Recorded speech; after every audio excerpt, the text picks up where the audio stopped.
নমস্কার বন্ধুরা, আজকে চলে আসলাম রাজা দণ্ডী এবং উর্বশীর কাহিনীর দ্বিতীয় পর্ব নিয়ে। যদি প্রথম পর্ব না দেখে থাকেন তাহলে অবশ্যই ডেসক্রিপশনে দেওয়া লিঙ্ক থেকে প্রথম পর্ব দেখে আসবেন। চলুন তাহলে আজকের পর্ব শুরু করি। গত পর্বে আমরা জেনেছিলাম নারদমুনি ভগবান শ্রীকৃষ্ণের কাছে আসলেন এবং তাকে সবিস্তারে সবকিছু জানালেন। এরপর ভগবান শ্রীকৃষ্ণ সবকিছু শুনে মহারাজ দণ্ডীর নিকট বিশেষ দূত প্রেরণের সহিত বলে পাঠালেন মহারাজ দণ্ডী যেন উর্বশীকে দেবরাজ ইন্দ্রের নিকট সমর্পণ করেন, এতেই সকলের মঙ্গল হবে। অবন্তীনগরে মহারাজ দণ্ডী শ্রীকৃষ্ণের এই সংবাদ প্রাপ্ত হয়ে এক অট্টহাস্য দিয়ে শ্রীকৃষ্ণকে তুচ্ছতাচ্ছিল্য করে সেই প্রস্তাব প্রত্যাখ্যান করলেন এবং সঙ্গে সকল দেবতাদিকে এবং শ্রীকৃষ্ণকে প্রবল অপমানসূচক বাক্য দ্বারা বিদীর্ণ করলেন। ভগবান শ্রীকৃষ্ণ শিশুপালের নাশের কথা স্মরণ করিয়ে মহারাজ দণ্ডীকে বেশ কয়েকবার সাবধান করার সত্ত্বেও মহারাজ দণ্ডীর কোনরূপ পরিবর্তন হল না, বরং সে আরও বিদ্বেষী এবং অসুর চারিত্রিক হয়ে উঠলেন। এরপর শ্রীকৃষ্ণ মহারাজ দণ্ডীকে বধ করবার প্রতিজ্ঞা করলেন। এতে ভয়ভীত হয়ে মহারাজ দণ্ডী ঘটকীরূপী উর্বশী সমেত পাণ্ডবদের নিকটে গিয়ে আশ্রয় চাইলেন। যেহেতু পাণ্ডবগণ মহারাজ দণ্ডীকে পূর্বে রক্ষা করবার প্রতিজ্ঞা করেছিলেন, সেহেতু তারা মহারাজ দণ্ডীকে আশ্রয় দিলেন।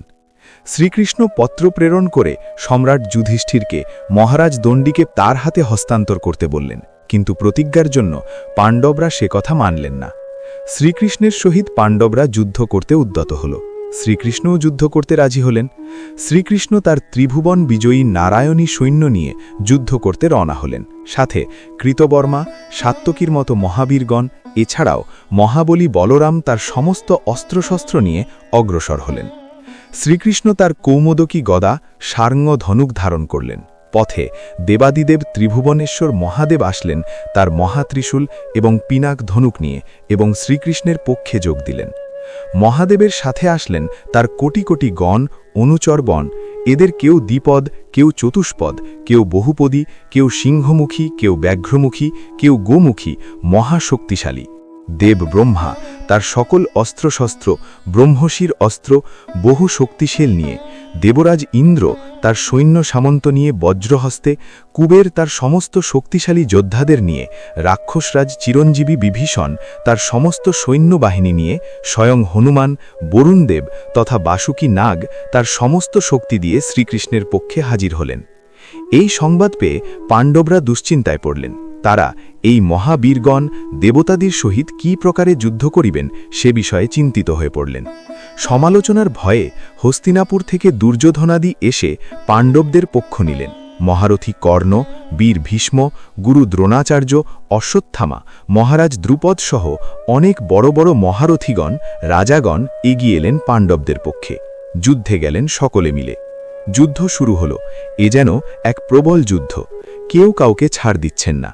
মহাবীর ভীম, ভীষ্মদেব, মহাবীর কর্ণ, দুর্যোধন, অর্জুন সহ সকল পাণ্ডবগণ, মহারাজ দ্রুপদ, দ্রোণাচার্য সহ সকলেই বীর দর্পে যুদ্ধ করতে লাগলেন, কিন্তু পাণ্ডব পক্ষ ক্রমশ পরাজয়ের দিকেই ধাবিত হতে লাগলেন।